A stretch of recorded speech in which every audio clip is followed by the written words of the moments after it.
We're live. Bird is a word. I said a bird is a word. I said Mike. everybody knows Mike. about the bird. I said bird Mike. bird is We're a word. live. Hey, whole internet's going to see that. I gotta entertain Bubbles before she decides that she's running this show or something. Yes, So- you're live. No, we're not. This is pre-recorded. Okay. You know what I meant.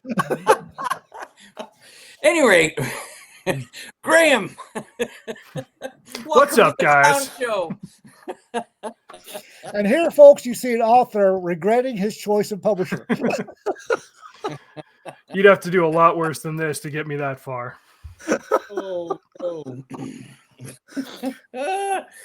Oh, well, gang, those of you that are still watching after that fiasco, we just wanted to welcome Graham Bradley, one of our who's written one of our newest boys adventure books, Fossil Force, and we just wanted to chat with him really quickly and get to know him, and just have a good time. And so, Graham, how does one become a literate trucker?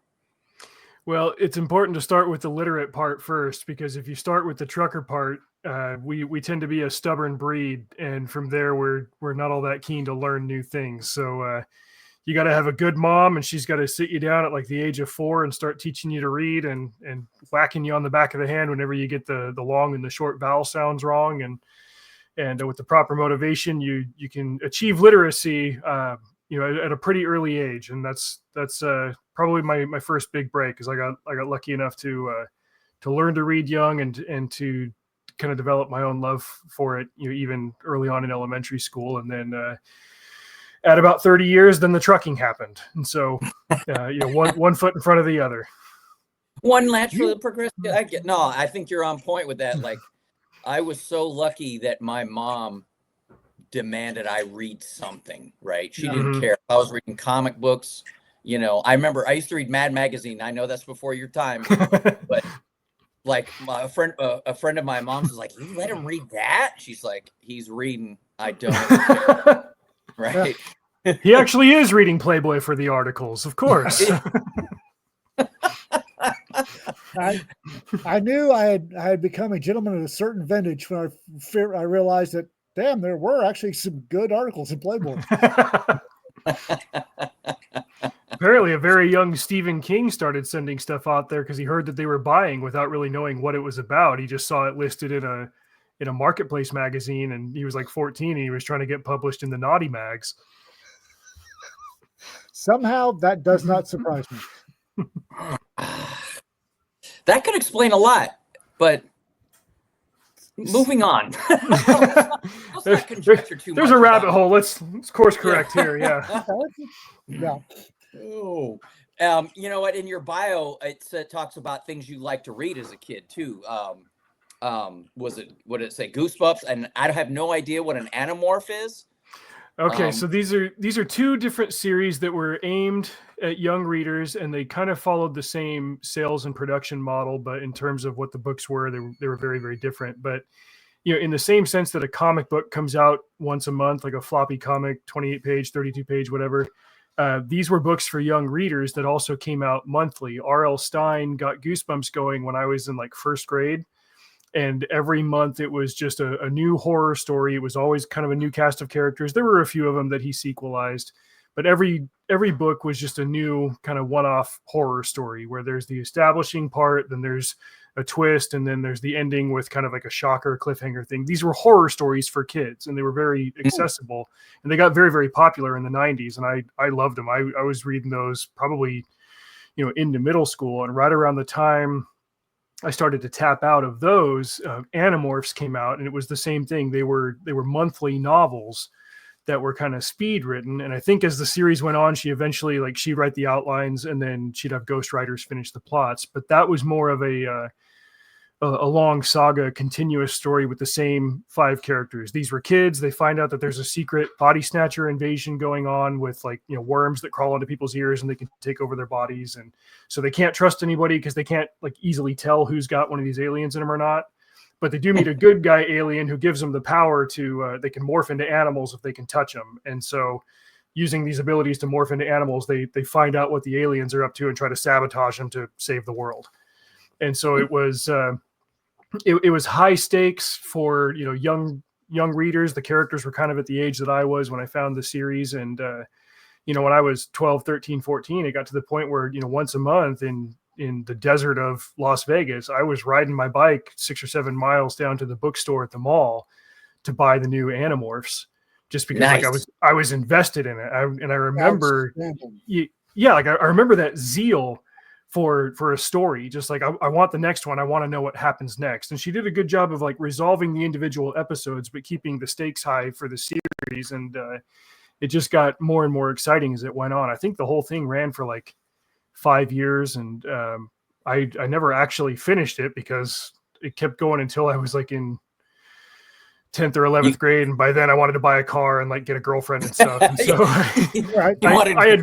I advanced beyond certain things, but I've gone back and read a couple of them since then, just in the last few years, and I'm like, these have really held up. The writing was solid. You know, at times she would, you know, chase a wild hare and have this weird one-off story. It was like, oh, and then we also found some random alien that wasn't affiliated with either side who was living in a spaceship on the bottom of the ocean, and he was collecting people to put in a human museum. I'm like, what? And like, okay, you must have had a deadline and you just greenlit whatever you had on a Post-it note on the wall, but next month she can get back to the main story. So there were a couple of those. They were still fine for what they were, and it's one of those, you know, series that has stayed, you know, near and dear to my heart. And when I finally sat down to try to write a middle grade adventure, I wasn't trying to, you know, crib so much on the elements that made Goosebumps and Animorphs successful, so much as like I tried to remember what it felt like to read them and get really excited about that. And I was like, okay, I need to put that into what I'm doing, because I want the next generation of readers to have that same relationship with what they read. The same way, yeah. Yeah. No, I suspect I'm looking at it and I'm like, mecha dinosaurs, and you know, I was like, this is gonna be great. Yeah, it's been cool to see. So Cedar doing the illustrations in house, like obviously she had the text of the book to go off of as far as the descriptions go.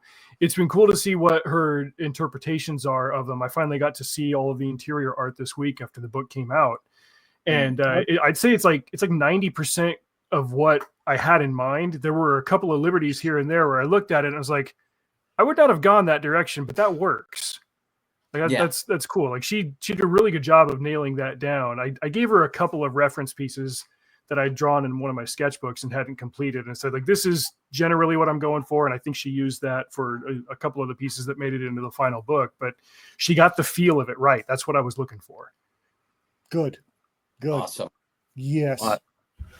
Well, and that's fun. And well, you did well, because that's exactly the feel I've got from it. I mean, I haven't read the whole thing, but I've read, you know, to get to know what it was and snippets. I was like, dude, this is like, my wife once said to me, you would make a great 10-year-old. Was that your best year?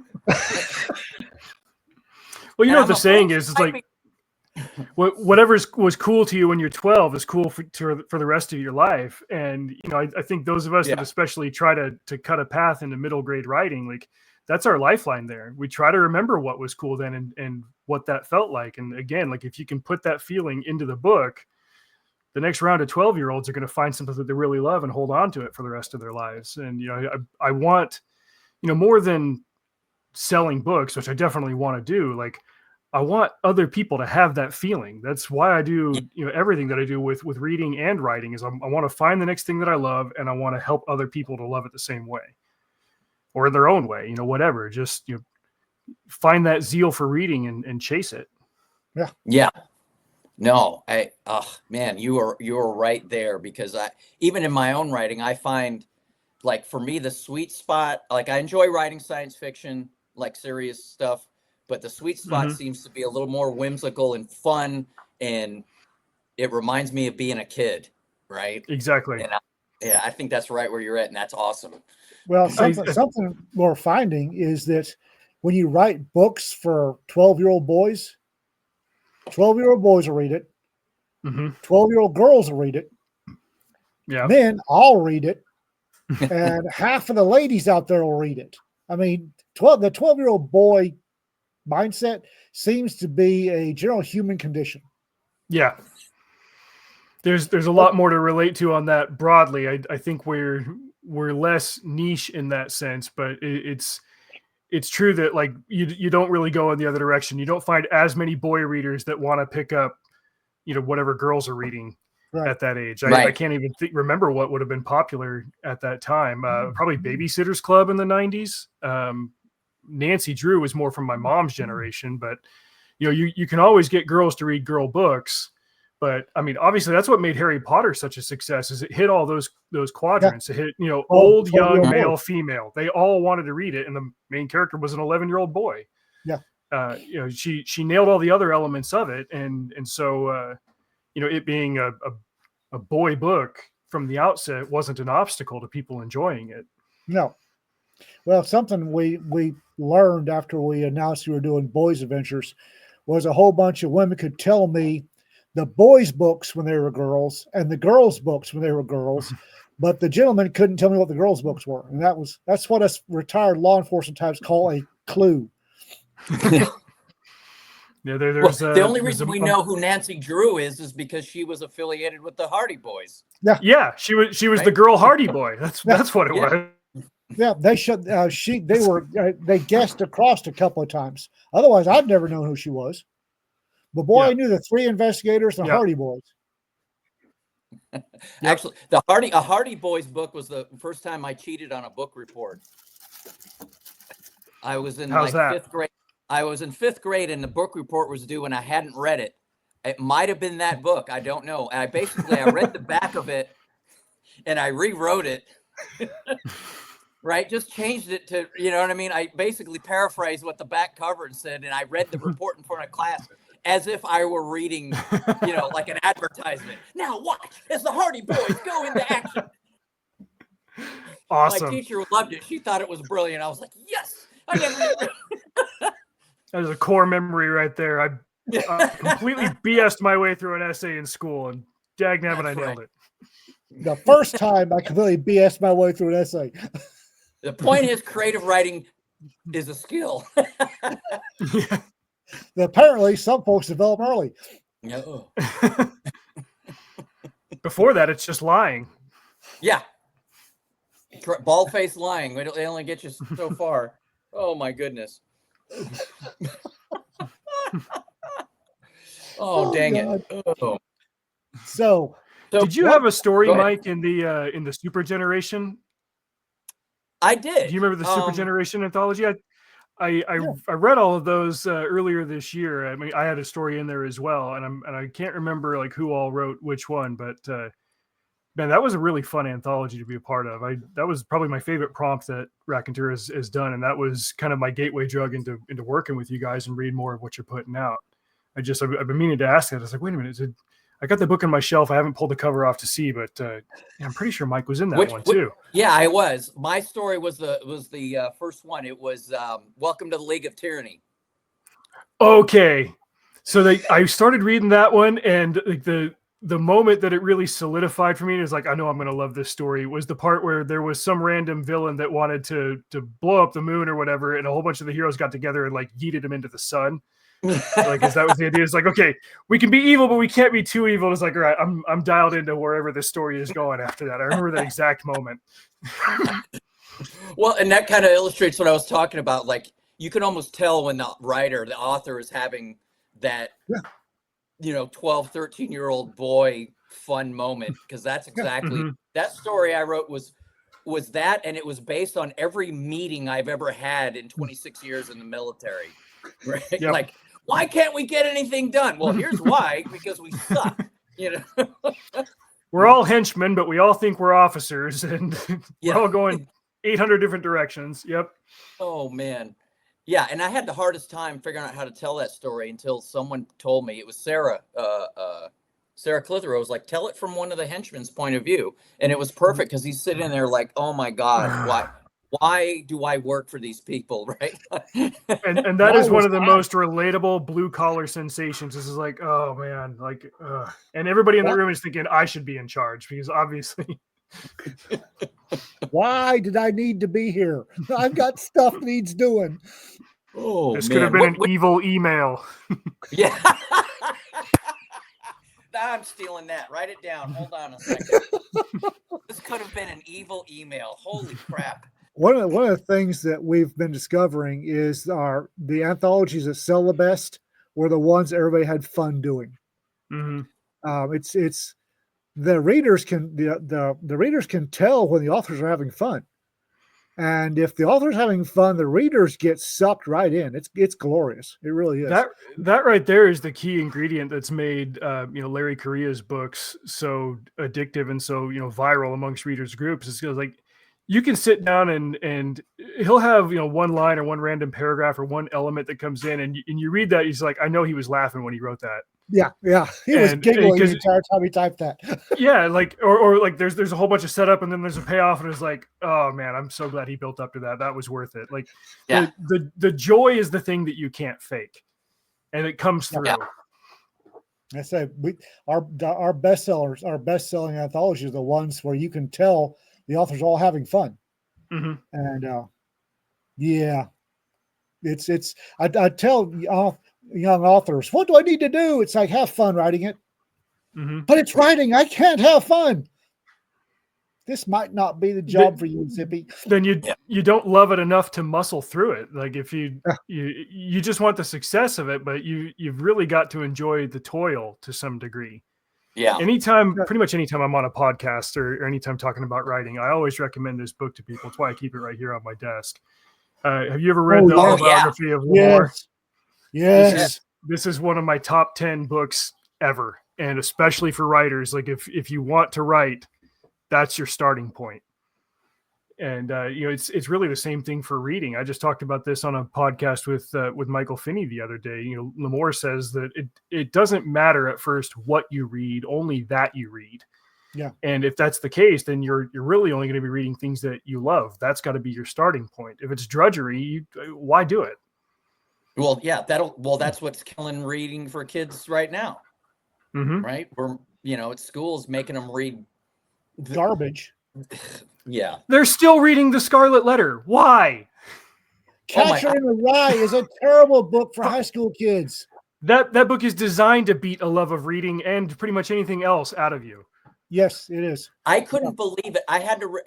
When I retired from the Marine Corps and used the GI Bill and went to school to learn creative writing. At any rate, I had to read that crap, and I remember I'm reading the whole first part of it.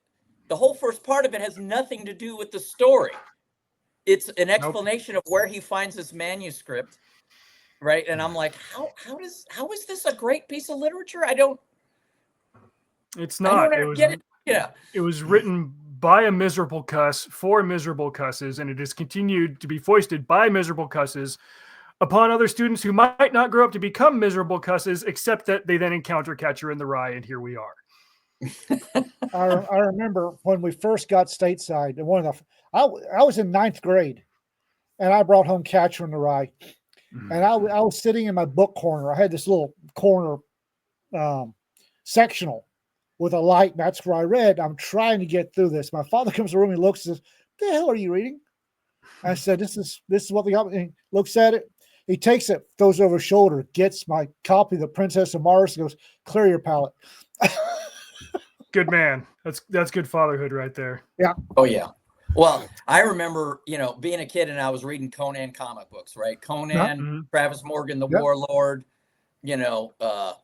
and one day I can't remember how old I was, but I put down a comic book and I asked my parents, would it be okay if we went to the bookstore and I picked out like a real book that I could read? And my parents were like, hell yeah, get in the car.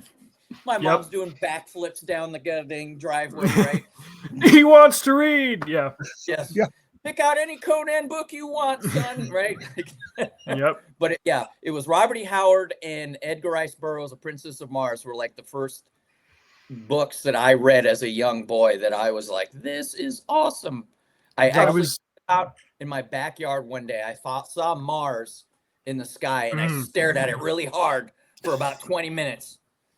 But I was a late comer to Burroughs mainly because of that movie that came out in 2012. But I got into those and I devoured those first three. And I've taken a couple of runs at Robert E. Howard. I haven't gotten terribly into the Conan stuff, but I've got an appreciation for Solomon Kane, and I pull up a couple of those short stories every time when October comes around. In fact, we got my sketchbook right here. I did this cool drawing this month of Solomon Kane and Orrin Porter Rockwell, who was he's a real figure, and then Solomon Kane being the literary one. I just thought these are two guys that they'd have a lot to talk about if they ever had to cross paths and join up or something. But I think Solomon Kane is a fascinating literary figure, even though like his stories are pretty much the same vein all the way through. It's like, let me walk along and be righteous, and here's an evil thing, and I'm going to kill it with my righteousness, and then keep on walking. And it's like there's something refreshingly pure about that, and I've enjoyed that every time I pick those up. I haven't completely ruled out trying Conan again, before too long, but it's one that I've taken a couple of runs at, and I was like, a lot of writers that I really love and respect are super high on this, and I'm just not catching it, but maybe sometime down the road I will. Pick up, there's a story called Red Nails. Yes, that's what it's just Red Nails. Red Nails, and it's pretty. To me, it's the prototypical Conan, and it's a little more cerebral than John Carter of Mars, but it is. And read it for the Rita, my better half, has a master's degree in English. And she's read all of the Catcher in the Rye and all this happy horse. Lisa, edit that up. All this stuff. And I handed her Red Nails. And it's like, that's pulp. I said, yes, but read it. And she got through the first couple pages. She said, this is literary. I said, just wait. It's better. But there's more. It does. It is. It's as literary as Robert E. Howard ever gets. And it is sneakily so. Yeah. I'll give that a shot. And I think that's one of the last stories he ever wrote. And it's arguably the best Conan story ever written. I will, and in that vein, I will say that once you read that, the rest of them may be a bit of a letdown, but that one is just, it's wow. If I know that going into it, I think I can factor that in and see. But if there's one that'll really knock my socks off, then I'll take a run at that. Yeah, Red Nails did for me. Is probably the quintessential sword and sorcery story. Like if you read that, you'll understand what that genre means, right? Yeah. Okay. Because it's actually really smart, not just barbarian with. It is a literary look at the human condition. It's really good. With all of the pulp and the books and stuff that I've read over the years, I use Goodreads and I keep track of that. And I just this year I hit 2,000 books read, between fiction and nonfiction and just all together. As far as genre pieces go, I can't really remember the bulk of the ones that I've read. A lot of them are just, vague, generic character, generic setting, and all of that. And those are fine. They were good entertainment at the time. But to find a piece like that, checks those boxes for the foundational stuff, but then gives you something higher to latch onto, I always have a greater appreciation for that. And I think that's kind of been some of my stumbling block with Conan and with other sword and sorcery stuff in general, is like I recognize in a technical sense it's good. There's just nothing there for me personally to find that hook.